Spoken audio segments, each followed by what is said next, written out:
Unang pagbasa. Pagbasa mula sa aklat ng mga bilang.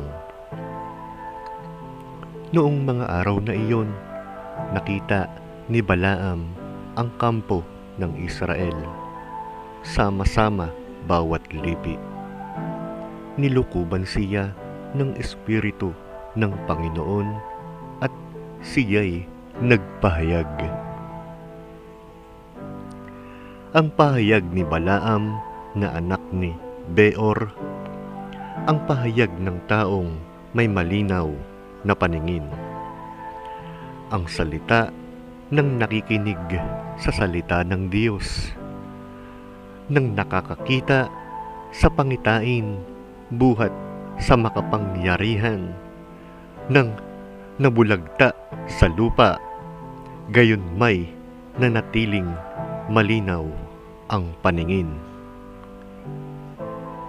Anong ganda, o Jacob, ng iyong mga tolda, kay inam, o Israel, ng iyong tirahan. Wari, kapatagang napakalawak, parang hardin sa baybay ng batis.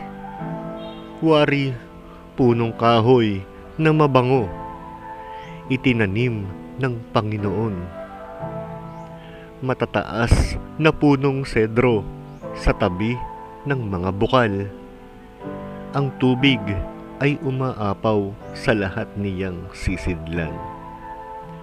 Kapangyarihan niya'y madarama sa lahat ng lugar.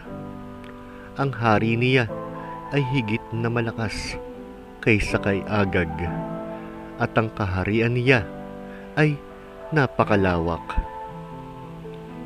Muling nagpahayag si Balaam. Ang orakulo ni Balaam na anak ni Beor, ang orakulo ng taong may malinaw na paningin. Ang pahayag ko na nakikinig sa salita ng Diyos at nakababatid sa kalooban ng kataas-taasan. Nakikita sa pangitain ng makapangyarihan. Maaaring mabuwal ako, gayon may malinaw ang aking paningin. Nakikita ko, ngunit hindi ngayon.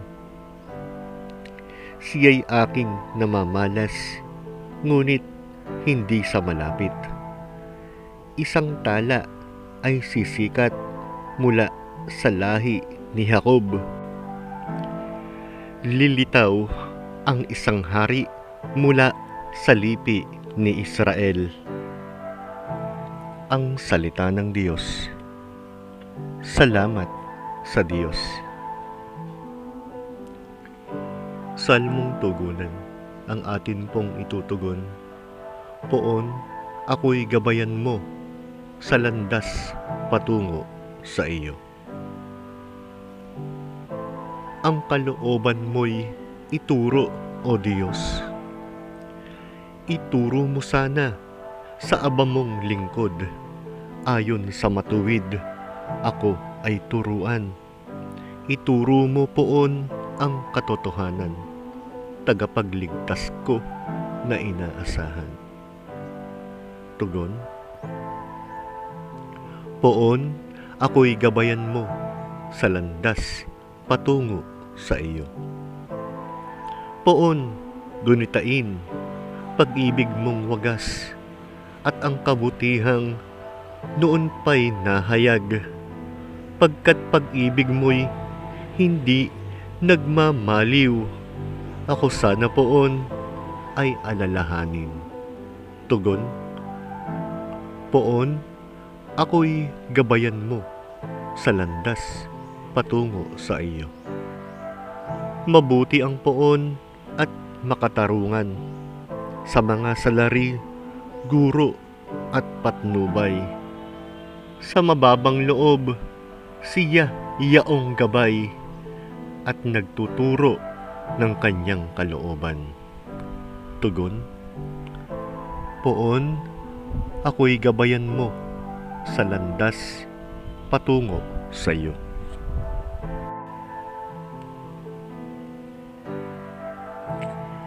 Alleluia! Alleluia! Alleluia! Pag-ibig mo'y ipakita, lingapin kami tuwi na. Iligtas kami sa dusa. Alleluia! Alleluia! Ang mabuting balita ng Panginoon ayon kay San Mateo. Papuri sa iyo, O Panginoon. Noong panahong iyon, pumasok si Jesus sa templo. Samantalang nagtuturo siya, lumapit sa kanya ang mga punong saserdote at ang matatanda ng bayan at siya'y tinanong, "Ano ang karapatan mong gumawa ng mga bagay na ito? Sino ang nagbigay sa iyo ng karapatang ito?" Sumagot si Jesus, "Tatanungin ko rin kayo. Kapag sinagot ninyo ako, saka ko naman sasabihin sa inyo kung ano ang karapatan kong gumawa ng mga bagay na ito. Kanino nagmula ang karapatan ni Juan upang magbinyag? Sa Diyos ba o sa tao?" At sila'y nag-usap-usap. Kung sabihin nating mula sa Diyos, sasabihin naman niya sa atin, "Bakit hindi ninyo siya pinaniwalaan?" Ngunit kung sasabihin nating mula sa tao, baka naman kung ano ang gawin sa atin ng bayan, sapagkat kinikilala ng lahat na si Juan ay isang propeta. Kaya't sumagot sila kay Jesus, "Hindi namin alam." Sinabi niya, "Hindi ko rin sasabihin sa inyo kung ano ang karapatan kong gumawa ng mga ginagawa ko." Ang mabuting balita ng Panginoon. Pinupuri ka namin, Panginoong Hesukristo. Sa ngalan ng Ama, ng Anak, at ng Espiritu Santo. Amen. Ama namin, sumasalangit ka, sambahin ang ngalan mo. Mapasa amin ang kaharian mo. Sundin ang loob mo dito sa lupa para ng sa langit. Bigyan mo po kami ngayon ng aming kakanin sa araw-araw at patawarin mo kami sa aming mga sala, para ng pagpapatawad namin sa nagkakasala sa amin. At huwag mo kaming ipahintulot sa tukso at iadya mo kami sa lahat ng masama. Amen. O Jesus ko, patawarin mo kami sa aming mga sala. Iligtas mo kami sa apoy ng impyerno. Dalhin mo sa langit ang mga kaluluwa, lalong-lalo na ang mga nangangailangan ng iyong awa. Luwalhati sa Ama, sa Anak at sa Espiritu Santo, kapares ng unang-una, ngayon at magpakailanman, at magpa sa walang hanggan. Amen. Aba, Ginoong Maria, napupuno ka ng grasya. Ang Panginoong Diyos ay sumasa iyo. Bukod kang pinagpala sa babaeng lahat, at pinagpala naman ang iyong anak ni Jesus. Santa Maria, Ina ng Diyos, ipanalangin mo kaming makasalanan, ngayon at kung kami mamamatay. Amen.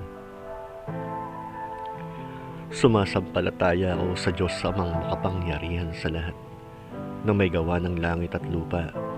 Sumasampalataya naman ako kay Jesucristo, isang anak ng Diyos, Panginoon nating lahat.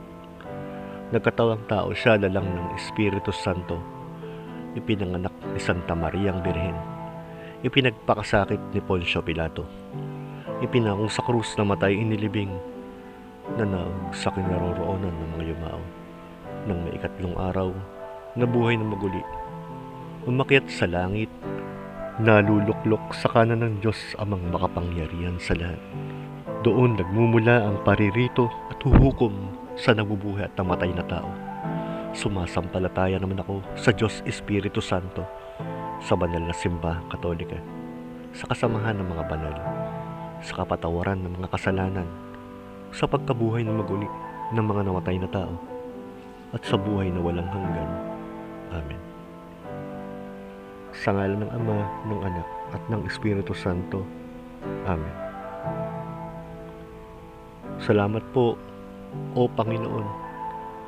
Nawa ay pagpalain tayong lahat ng Panginoong may kapal. Amen.